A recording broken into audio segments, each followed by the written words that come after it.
tierra se estremece, los muros caerán. Cuando le adoro, se rompen las cadenas, los muros caerán. ¡Vamos! Los muros caerán, los muros caerán, sonar mi cántico caerán. Los muros caerán, los muros caerán, con gritos de júbilo caerán.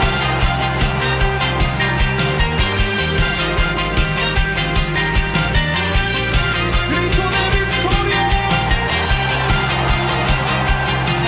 Cuando yo danzo, aumenta Dios mis fuerzas, los muros caerán. Cuando yo grito, mis enemigos huyen, los muros caerán. Los muros caerán, los muros caerán, al sonar mi cántico caerán. Sí, los muros caerán, los muros caerán, con gritos de júbilo caerán.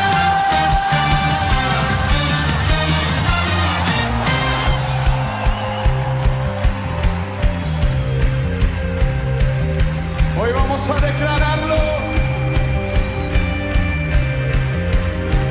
Caen los muros. Caen los muros. Caen los muros. Caen los muros. Vamos solos, vamos solos. Saltando, saltando, los muros caerán. Gritando, gritando, los muros caerán. Saltando, saltando, los muros caerán. Gritando, los muros caerán. Los muros caerán, al sonar mi cántico caerán. Los muros caerán, los muros caerán, con gritos de júbilo caerán.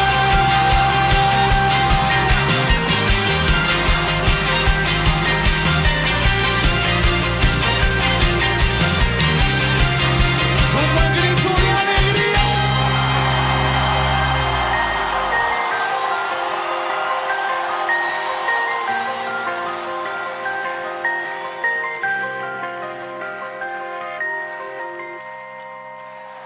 Aleluya.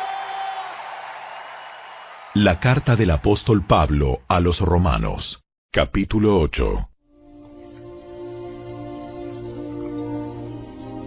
Por lo tanto, ya no hay condenación para los que pertenecen a Cristo Jesús. Y porque ustedes pertenecen a Él, el poder del Espíritu que da vida los ha libertado del poder del pecado que lleva a la muerte. La ley de Moisés no podía salvarnos, porque nuestra naturaleza pecaminosa es débil. Así que Dios hizo lo que la ley no podía hacer. Él envió a su propio Hijo en un cuerpo como el que nosotros los pecadores tenemos.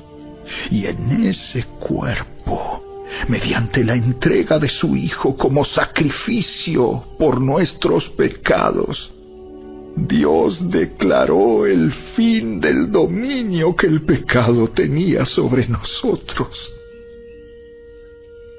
Lo hizo para que se cumpliera totalmente la exigencia justa de la ley a favor de nosotros.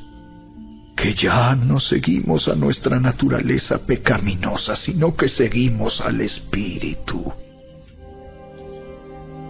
Los que están dominados por la naturaleza pecaminosa piensan en cosas pecaminosas, pero los que son controlados por el Espíritu Santo piensan en las cosas que agradan al Espíritu.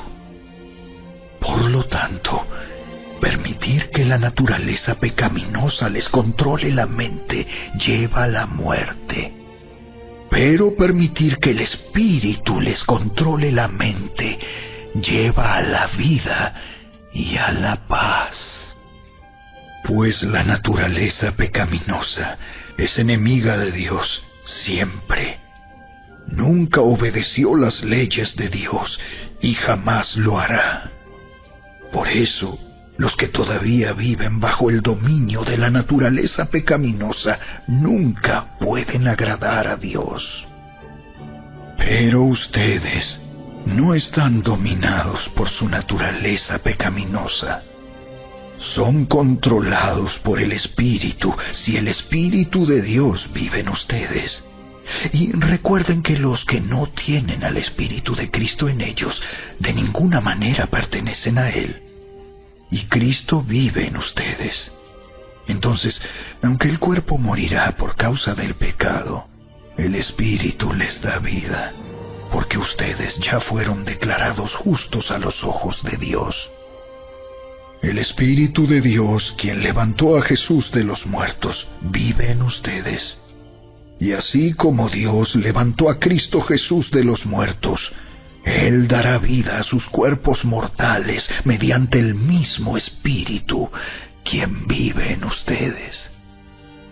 Por lo tanto, amados hermanos, no están obligados a hacer lo que su naturaleza pecaminosa los incita a hacer, pues si viven obedeciéndola, morirán. Pero si mediante el poder del Espíritu hacen morir las acciones de la naturaleza pecaminosa, vivirán. Pues todos los que son guiados por el Espíritu de Dios son hijos de Dios. Y ustedes no han recibido un espíritu que los esclavice al miedo. En cambio, recibieron el Espíritu de Dios cuando Él los adoptó como sus propios hijos. Ahora lo llamamos Abba, Padre, pues su Espíritu se une a nuestro espíritu para confirmar que somos hijos de Dios. Así que como somos sus hijos, también somos sus herederos. De hecho, somos herederos junto con Cristo de la gloria de Dios. Pero si vamos a participar de su gloria, también debemos participar de su sufrimiento.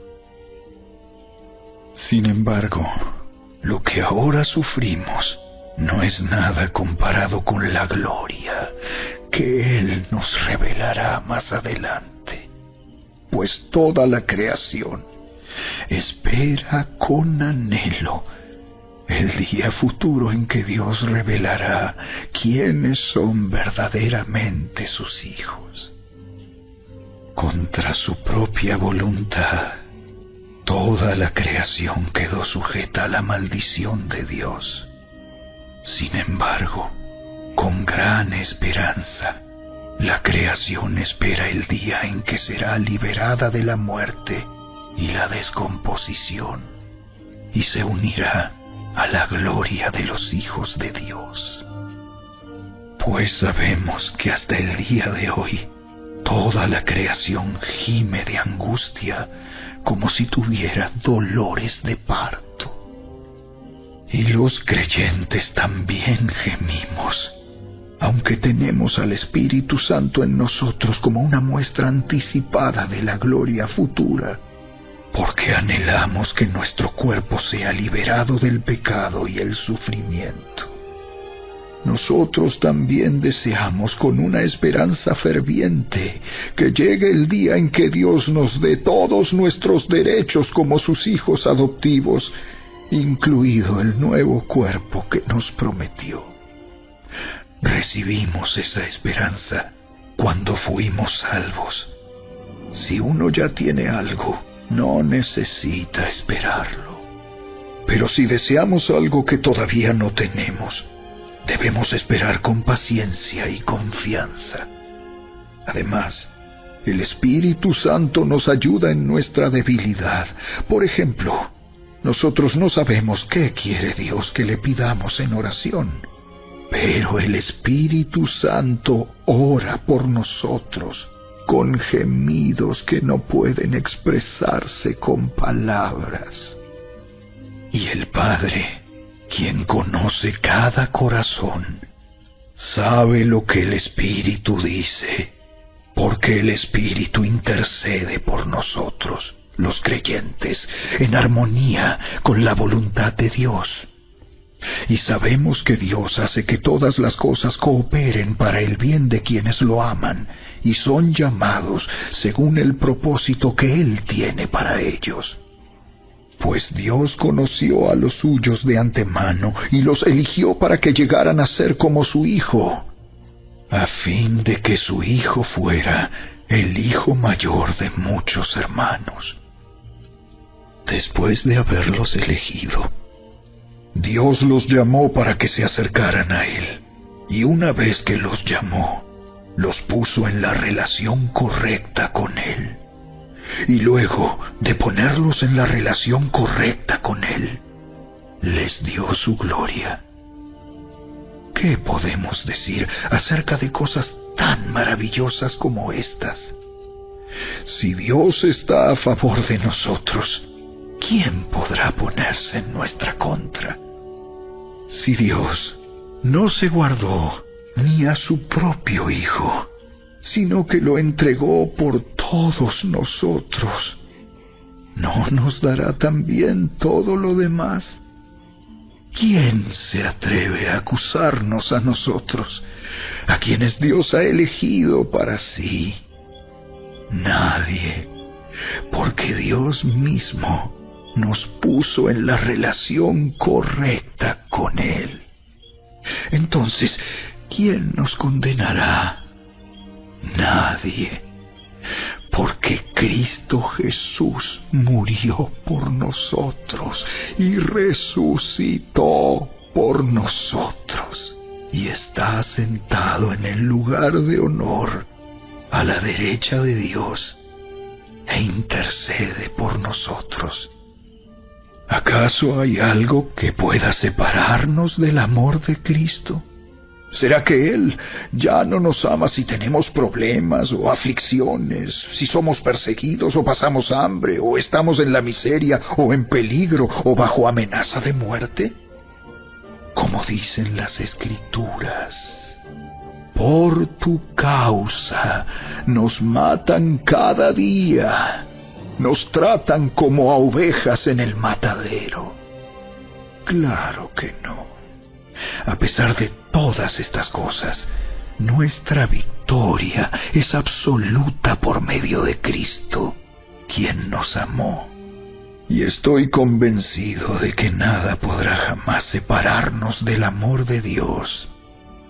Ni la muerte, ni la vida, ni ángeles, ni demonios, ni nuestros temores de hoy, ni nuestras preocupaciones de mañana, ni siquiera los poderes del infierno pueden separarnos del amor de Dios. Ningún poder en las alturas ni en las profundidades, de hecho, nada en toda la creación podrá jamás separarnos del amor de Dios, que está revelado en Cristo Jesús, nuestro Señor.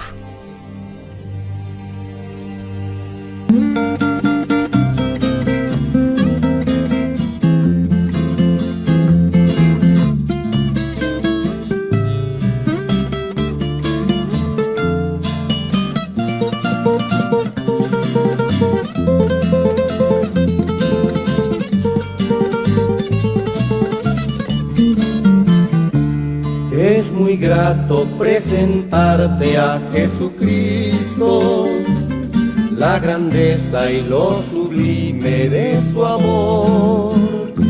Él te hace vencedor en el conflicto, Él será tu medicina en el dolor. Si a tu alma ha embargado la tristeza, Jesucristo te dará consolación.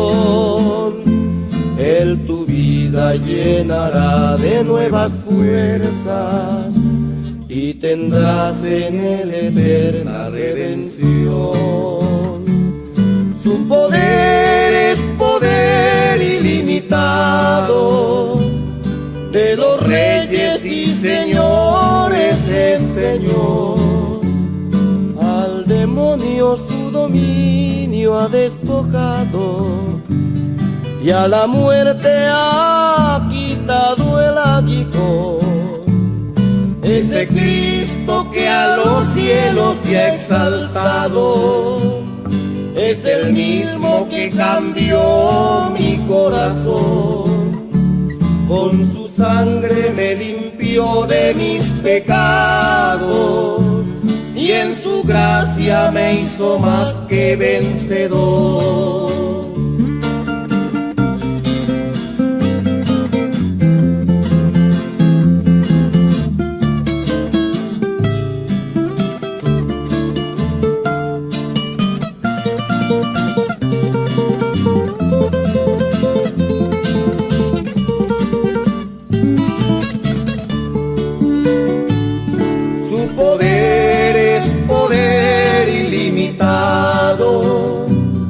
De los reyes y señores es Señor. Al demonio su dominio ha despojado y a la muerte ha quitado el aguijón. Ese Cristo que a los cielos se ha exaltado es el mismo que cambió mi corazón. Con su sangre me limpió de mis pecados y en su gracia me hizo más que vencedor. Pensamientos para el culto personal y familiar. Conocer la ley de Dios no transforma el corazón ni erradica el amor por el pecado. La ley revela el estándar divino y muestra nuestra necesidad de gracia, pero solo el Espíritu Santo puede cambiar el corazón. Andar en el Espíritu no es una experiencia mística o emocional, sino una vida guiada por la gratitud hacia Dios por su amor manifestado en Cristo. Cuando el Espíritu llena el corazón del creyente, produce amor, obediencia y gozo en hacer la voluntad de Dios.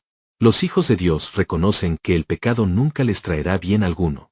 Han aprendido, por la obra del Espíritu, que los caminos del Señor son vida y paz. Saben que su Padre Celestial los guarda en sus manos amorosas y que los conducirá finalmente a la gloria de su Hijo. Estas verdades motivan a amar y obedecer a Dios no por temor servil, sino por gratitud filial. La obediencia se convierte en una expresión de amor, no en una carga. Llamar a Dios Padre es uno de los mayores privilegios del creyente. Detrás de esa palabra hay un amor insondable. El Dios eterno entregó a su propio Hijo para reconciliar a sus enemigos y adoptarlos como hijos. Ahora, por el espíritu de adopción, podemos clamar a Abba, Padre, con confianza y ternura. Aún así, muchas veces somos reacios a acercarnos a Él. Nuestra conciencia culpable, el orgullo o la incredulidad nos hacen dudar de su amor. Pero Romanos 8 nos recuerda que no hay condenación para los que están en Cristo Jesús. El mismo Espíritu que nos da vida intercede por nosotros con gemidos indecibles, y Cristo mismo intercede a la diestra del Padre. Estas verdades deben impulsarnos a orar con mayor fidelidad y fervor. No oramos para ganar el favor de Dios, sino porque ya somos sus hijos amados. Podemos acercarnos confiadamente, sabiendo que nada, ni la tribulación, ni la angustia, ni la muerte, podrá separarnos del amor de Dios que es en Cristo Jesús, Señor nuestro. La señal distintiva de un cristiano es su confianza en el amor de Cristo y la entrega de sus afectos a Cristo en recíproca correspondencia. Primeramente, la fe estampa su sello en el hombre, capacitando al alma a decir con el apóstol, Cristo me amó y se entregó a sí mismo por mí. Entonces el amor proporciona el refrendo y estampa en el corazón, gratitud y amor a Jesús. Nosotros le amamos a Él, porque Él nos amó primero. Dios es amor, y los hijos de Dios son gobernados en sus poderes íntimos por el amor de Cristo los constriñe. Creen en el amor de Jesús y entonces lo reflejan. Se regocijan debido a que el amor divino se ha posado sobre ellos, lo sienten derramado en abundancia en sus corazones por el Espíritu Santo que les ha sido dado, y entonces, motivados por la gratitud, aman fervientemente al Salvador con un amor puro. En aquellas grandiosas épocas que constituyen el heroico periodo de la religión cristiana, esta doble señal podía ser vista muy claramente en todos los creyentes en Jesús. Eran personas que conocían el amor de Cristo, y se apoyaban en él, tal como un hombre se apoya en un báculo cuya confiabilidad ya ha comprobado. No hablaban del amor de Cristo como si fuese un mito que debía ser respetado o una tradición que debía ser reverenciada. Lo veían como una realidad bienaventurada y en él depositaban toda su confianza. Estaban persuadidos de que ese amor los transportaría como sobre alas de águilas y los sostendría todos sus días, y permanecían confiados en que sería para ellos un cimiento de roca contra el cual podían golpear las olas y podían soplar los vientos, pero la habitación de sus almas permanecería segura si se cimentaba en él. El amor que sentían por el Señor Jesús no era una apacible emoción que ocultaran internamente en la cámara secreta de sus almas, y de la que hablaran exclusivamente en sus asambleas privadas cuando se reunían el primer día de la semana y cantaban himnos en honor de Cristo Jesús el crucificado, sino que para ellos era una pasión de una energía tan vehemente e integralmente consumidora, que permeaba en toda su vida. Se volvía visible en todas sus acciones, hablaba en su plática común, y miraba a través de sus ojos incluso en sus miradas más comunes. El amor a Jesús era una llama que se nutría de la propia médula de sus huesos, de la esencia y del corazón de su ser y, por tanto, a fuerza de arder se abría paso hacia el hombre exterior, y refulgía allí. El celo por la gloria del Rey Jesús era el sello y la marca de todos los cristianos genuinos. Debido a que dependían del amor de Cristo, se atrevían a mucho, y debido a su amor a Cristo, hacían mucho. Gracias a su confianza en el amor de Jesús, no temían a sus enemigos, y debido a su amor a Jesús, rehusaban huir del enemigo incluso si se aparecía en sus más terribles formas. Los cristianos de los primeros siglos se inmolaban continuamente sobre el altar de Cristo con gozo y presteza. En donde quiera que estuvieran testificaban en contra de las perversas costumbres que los rodeaban. Consideraban algo digno de un asqueroso desprecio que un cristiano fuera como la gente común. No se conformaban al mundo y no podían hacerlo, pues habían sido transformados por la renovación de sus mentes. Su amor a Cristo los forzaba a dar testimonio en contra de todo lo que le deshonrara por ser contrario a la verdad, a la justicia y al amor. Eran innovadores, reformadores y destructores de ídolos por doquier. No podían quedarse tranquilos dejando que otros hicieran lo que quisieran siguiendo sus propias opiniones. Antes bien, su protesta era continua, incesante, molesta para el enemigo pero aceptable para Dios. El cristiano era un pájaro de llamativos colores en cualquier sitio, porque el amor por Jesús no le permitía disfrazar sus convicciones. Era un extraño y un forastero en cualquier parte, porque el propio lenguaje de su vida diaria difería del de sus vecinos. Donde otros blasfemaban, él adoraba, donde otros proferían juramentos habitualmente, su sí era sí, y su no era no. Donde otros se ceñían la espada, él no resistía el mal, donde otras personas, cada una de ellas, buscaban su propio bienestar y no el de su hermano. El cristiano era reconocido como alguien cuyo tesoro estaba en el cielo y había puesto sus afectos en las cosas de arriba. El amor por Jesús convertía al cristiano en un protestante perpetuo contra el mal por causa de Jesús. Y todavía le conducía más lejos, se convertía en un testigo constante de la verdad que había comprobado ser algo muy precioso para su propia alma. Los cristianos eran como Neftalí, de quien se decía, Neftalí, sierva suelta, que pronunciará dichos hermosos. En los días apostólicos, los cristianos mudos, los testigos silenciosos, eran escasamente conocidos. La matrona hablaba de Cristo a los sirvientes. Habiendo aprendido de Jesús, el niño hablaba de él en las escuelas. Mientras el obrero cristiano daba su testimonio en el taller, y el ministro cristiano, y había muchos ministros cristianos en aquellos días, pues todos los hombres ministraban de acuerdo a su habilidad, se paraba en las esquinas de las calles, o se reunía en su propia casa rentada con decenas o veintenas, según fuera el caso, declarando siempre la doctrina de la resurrección, de la encarnación de Cristo, de su muerte y resurrección y del poder limpiador de su sangre. El amor de Jesús, como lo he dicho al comienzo, era una pasión real para aquellos hombres, y su confianza en Jesús era real y práctica, de aquí que su testimonio en favor de Jesús fuera valeroso, claro y decidido. En el antiguo testimonio cristiano una trompeta resonaba que despertaba al viejo mundo que estaba asentado en un profundo sueño, soñando sueños inmundos, Aquel mundo no quería ser despertado, y revolcándose en el sueño, pronunciaba maldiciones graves y múltiples, y juraba vengarse contra el perturbador que se atrevía a interrumpir su horripilante reposo. Mientras tanto los creyentes en Jesús, hombres a quienes no les bastaba con dar testimonio con sus vidas y testificar con sus lenguas en los lugares en que su destino los colocaba, continuamente estaban comisionando a grupos de misioneros para que llevaran la palabra a otros distritos. A Pablo no le bastaba predicar el Evangelio en Jerusalén o en Damasco, sino que le era necesario viajar a Pisidia o a Panfilia, y viajar hasta los últimos confines del Asia Menor, y entonces, tan lleno de Cristo estaba, que sueña con la vida eterna, y quedándose dormido, oye en una visión a un hombre de Macedonia, al otro lado del azul Egeo, que le suplica, pasa, y ayúdanos.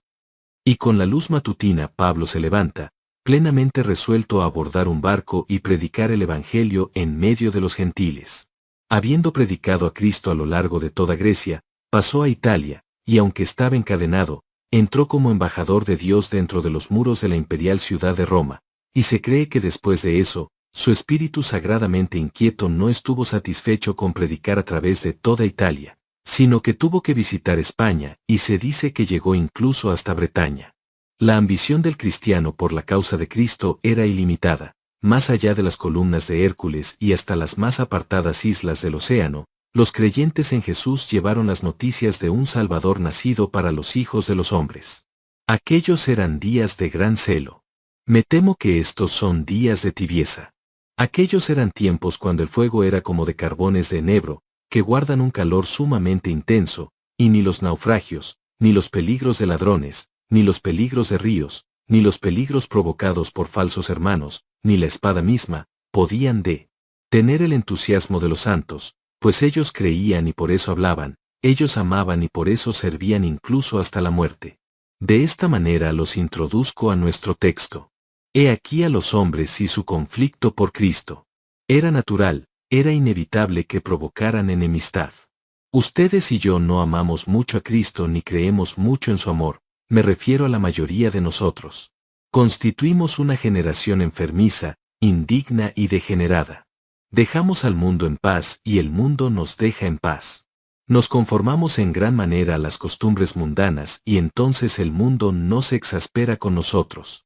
Nosotros no acosamos a los hombres declarando perpetuamente la verdad como deberíamos hacerlo y, por tanto, el mundo no se impacienta con nosotros, nos cataloga como una muy buena clase de personas, un poco extravagantes, tal vez un poco enloquecidos, pero aún así muy tolerables y bien portados. Así que no tenemos ni la mitad de los enemigos que los cristianos de tiempos antiguos enfrentaron, porque no somos ni la mitad de cristianos verdaderos, no somos ni siquiera la 10ª parte de santos, como ellos lo fueron. Pero si fuéramos más santos, en la misma proporción en que lo fuésemos nos enfrentaríamos a la misma batalla, aunque pudiera ser de otra forma. Aunque hablé críticamente de todos, hay un puñado de personas aquí, así confío, que han sido capacitadas por la gracia divina para conocer el poder del amor de Jesús, y viven bajo sus influencias, y contienden por la soberanía del Rey coronado de espinas. Ellos son quienes soportan el mismo tipo de luchas, aunque en otras formas, como los conflictos de los días apostólicos, y estos son quienes pueden usar sin falsedad el lenguaje de mi texto. En todas estas cosas somos más que vencedores por medio de aquel que nos amó.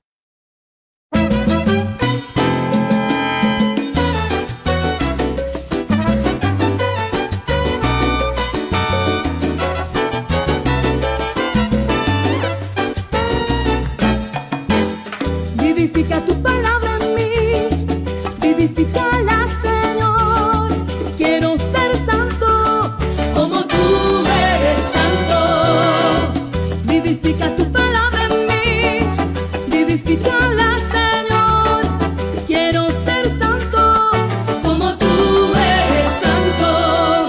Y ríos de agua viva corran por mi ser, glorifícate.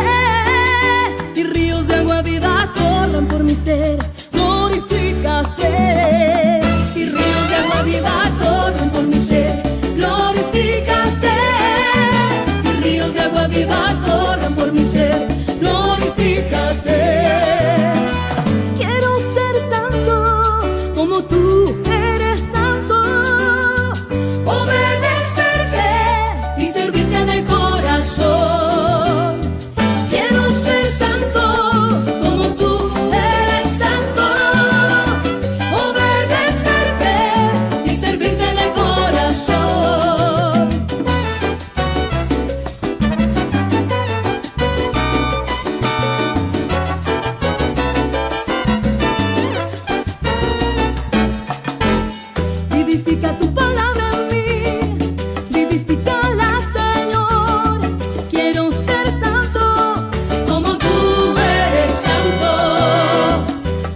corazón.